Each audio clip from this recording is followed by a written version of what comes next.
Hey guys, it's Sean here from Microbudget Film Lab, and I wanted to talk to you today about a poll I did recently through people who have subscribed to my list and are interested in getting news. And that poll showed me that it was about what are the biggest obstacles that people face when making a movie. And the options that were on offer were raising the cash, finding cast and crew, marketing and distribution, writing a script, or other, which people generally use to put in all of the above or something like that. And what was interesting to me was that the largest chunk of people put in raising the cash. I mean, I guess it shouldn't surprise me, but it's interesting to me. Followed by marketing and distribution, followed by either, and it sort of switched back and forth between writing a great script and finding cast and crew.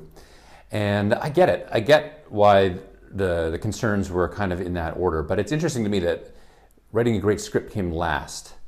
And I wanted to talk about that because I think that maybe people have it a bit backwards here. Forgive me for disagreeing with you, but and I want to tell you why, and why I think that having a great script is more important than the cash you have in your pocket right now or your immediate financing plan. Not that that's not important, but why writing a script is more important. So first of all, I should say, in case you don't know, I work in development with a production and finance company in Canada.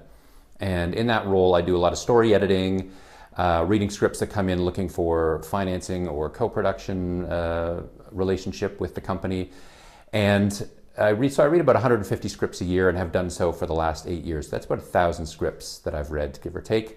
And what's interesting about that is that most of them are not ready. Now, when we first started out, or when I first started the company and the company was first getting into production and not simply financing, so began to take the creative side much more seriously, we got a lot of scripts all of a sudden that were what I would call uncurated scripts. I mean, they'd been partially curated. They came in from agents, for instance, but often directly from writers or directors and so on. That was the majority of the scripts that we got. And when that was the case, I would say that 95 to 98% of the scripts were weak. They were not well developed. They needed more work. They were by writers who were still immature in their skills and so on. And of course, I mean, we passed on most of those. We could only make, one or two a year. So 99% would get a pass. But even now, when the company has become more established and now the scripts that we get are curated, so they have been through an agent, they've gone to a producer, a financier, a broadcaster, a number of people have looked at it, a director, and have decided that this film is worth making, and they've sent it to us. Even still, in that case, I would say 85 to 90% are still undeveloped, weak scripts. It's very hard to get a good script. It's very hard to get it to reach that point. And not a lot of people actually have that ability. A lot of people in the industry are money people, they're business people. They don't have the creative training to really understand what makes a good script, in my opinion. And so you see a lot of these scripts that are, never mind originality of concept and so on, because most scripts really are within the realm of, a few basic themes that are attractive to Hollywood and are useful for pre-sales and that sort of thing. But even on the level of delivering the promise of the premise and delivering on what they're attempting to do, which is to make, fairly mainstream movies, even then, they're still very weak. So that's the first thing, is that people think their scripts are done when in fact they're not done, and they're not anywhere near done. So I think it's important, as people who are writing, who are making movies, that we don't kid ourselves that we're finished when we're not. But the second thing, and maybe the most important thing, is that having a good script, especially with a micro-budget, solves all kinds of problems. So for instance, you need money. You need to get other people on board. And one of the ways to raise money, of course, is to get partners who are passionate about the project like you and are willing to pony up some cash. Because if you have a $10,000 budget and you divide it amongst 4 people, it suddenly becomes $2,500, which is a much more digestible quantity of cash for you, and you can see a pathway to raising that kind of cash. It becomes possible. You could raise that money in a couple of years, while you're in the pre-production process and everything. You could be, building up a pool of cash to pay for the film production. But it becomes much easier to get people on board when you have a really solid, fresh, unique, boundary-pushing scripts that people are going to want to be involved with the project. It's just a simple matter of fact that people are not going to want to throw their cash at a project which is weak, which has a weak script, which is undeveloped. You want the script to be as awesome as it can be so that you can try to inspire people, and so that you yourself can have the confidence to go out to people and make people enthusiastic about your project and hopefully get them on board to putting some money in, producing partners and so on. But even in terms of the other elements of the script or of the filmmaking process that concern people, marketing and distribution.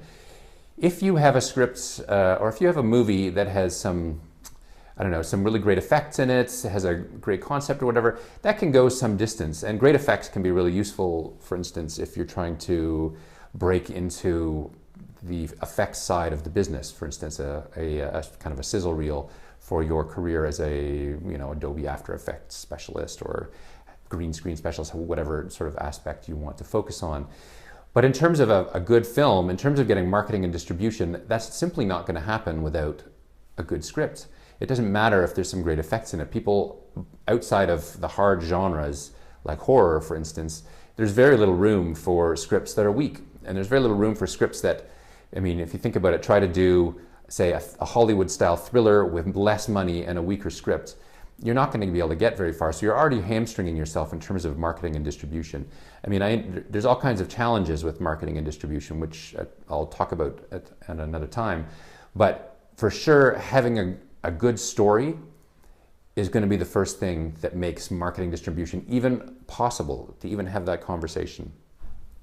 And thirdly, even in terms of crew and cast, if you can go out to cast and show them a project that's really exciting with some juicy roles for them, it's going to be easier to get on board really quality professional cast who will work for nothing or next to nothing because they want those great roles. Particularly, women, for instance. Women tend to get roles as the girlfriend, as the damsel in distress. If you've got a great script with a juicy female lead, there's a lot of really great actresses out there who are chomping at the bit looking for good, strong female characters, female heroes.